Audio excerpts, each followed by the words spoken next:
Everyday Heroes is sponsored by J&K Home Furnishings. You've probably seen the video by now. Elon Musk with a chainsaw, DOGE, the Department of Government Efficiency, hacking away at departments and programs, a crusade to reduce government spending. But I recently sat down with the president of the American Foreign Service Association, who talked about the implications of such quick measures. The most important thing we do is protecting Americans overseas. That's what we do.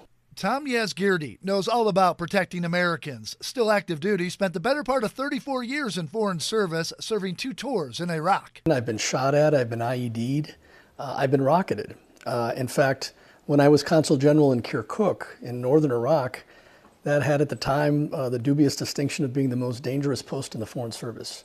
Yazgirdi, president of the American Foreign Service Association, responsible for staffing embassies overseas, recently in town speaking to the World Affairs Council of Charleston, says he knew changes were going to happen with the Trump administration, but alarmed at the speed at which these changes have taken place, including USAID.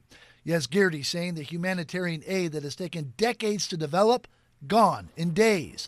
And that will affect us here in South Carolina. When we spend money overseas on development assistance, it needs, by U.S. law, we actually have to have U.S., we have, when we buy foodstuffs, we buy it from U.S. farmers, from American farmers.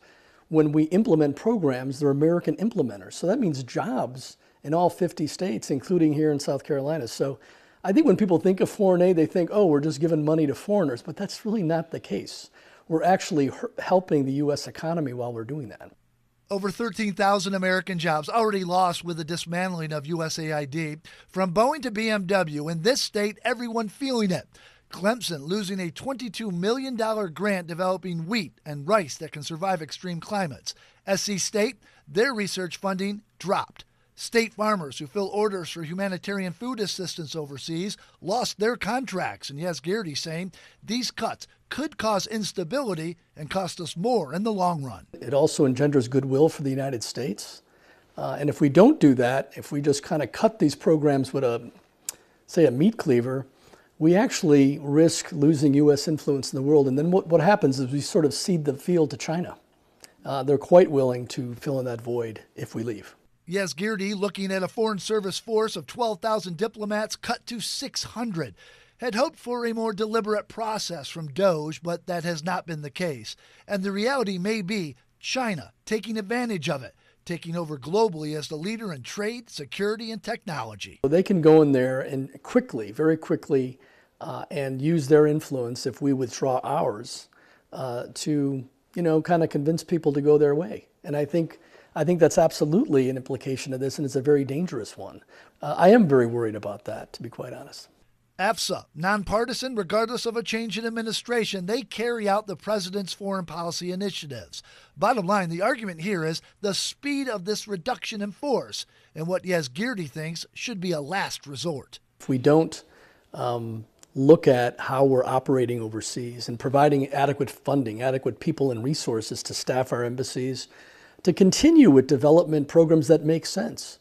And again, that's not to say the president and his team don't have some real ideas on that's fine. But I'm thinking, but are we also looking at the implications for our national security, particularly with a very, with a resurgent China, I think, looking at opportunities that they can actually exploit. Yazgirdi says other cost-cutting measures like a hiring freeze, reduced travel, and scaled-back training are other good options to the cuts that we continue to see.